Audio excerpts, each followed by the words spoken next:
NEET எங்கள் தமிழ்நாட்டிலே சாதாரண குடும்பங்களை சார்ந்த கிராமப்புறங்களில் இருக்கக்கூடிய பிள்ளைகள் படிப்பதற்காக தலைவர் கலைஞர் அவர்கள் ஒவ்வொரு மாவட்டத்திலும் அரசு மருத்துவ கல்லூரிகளை கொண்டு வந்தார்கள். நீங்கள் நீட் பரீட்சைகளை கொண்டு வந்து அங்கே இருக்கக்கூடிய மாணவர்களின் கனவுகளை எல்லாம் சிதைத்துக் கொண்டிருக்கிறீர்கள். எத்தனை பேர், எத்தனை மாணவர்கள் உயிரை மாய்த்துக் கொண்டிருக்கிறார்கள். அதை பற்றி உங்களுக்கு கவலை இல்லை. ஏனென்றால் இந்த அரசாங்கம் வந்த பிறகு ஒரே ஒரு தொழில் மற்றும் வளர்ந்திருக்கிறது.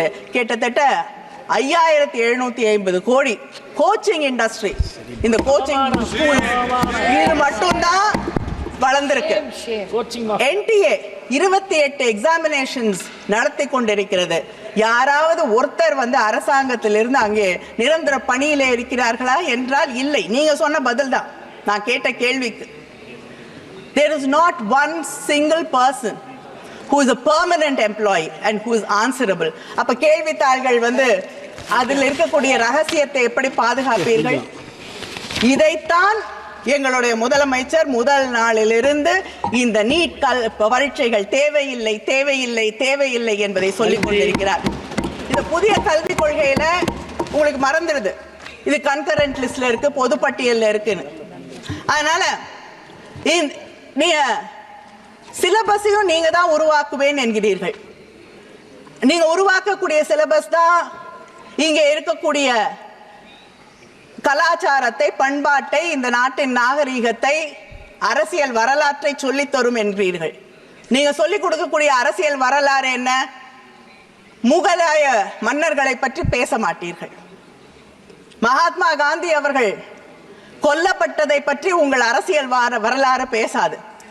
தமிழ்நாட்டிலே இருக்கக்கூடிய தலைவர்களை பற்றி பேச மாட்டீர்கள். பெரியாரை பற்றி நிச்சயமாக பேச மாட்டீர்கள்.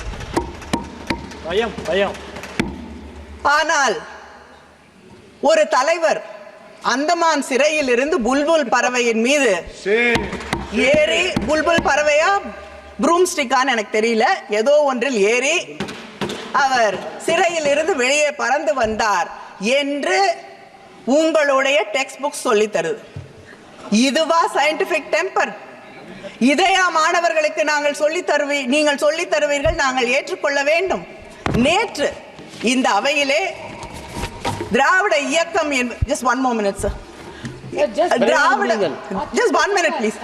திராவிட இயக்கம் என்பது காலம் காலமாக ஜாதி என்ற அந்த அமைப்பை ஒழிக்க வேண்டும், ஜாதி என்ற அந்த கட்டமைப்பை உடைக்க வேண்டும் என்று பாடுபடக்கூடியவர்கள்.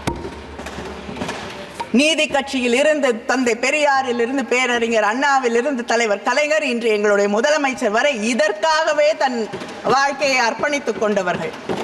நேற்று இந்த அவையிலே நான் வருத்தத்தோடு சொல்கிறேன், ஒரு தாயின் வருத்தத்தோடு, ஒரு தங்கையின் வருத்தத்தோடு, ஒரு சகோதரியின் வருத்தத்தோடு இதை இங்கே பதிவு செய்கிறேன்.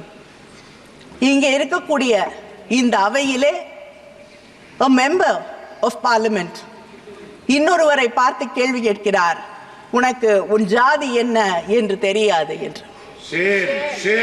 அந்த ஜாதி என்று என்ன என்று தெரிந்து கொள்வதிலே என்ன பெருமை இருக்கிறது என்று எனக்கு தெரியவில்லை.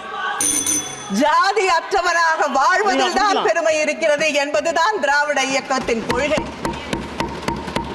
அதைவிட வருத்தப்படக்கூடிய விஷயம் என்னவென்றால் அந்த பேச்சை ஆதரித்து பாராட்டி இந்த நாட்டின் பிரதமர் பேசுகிறார்.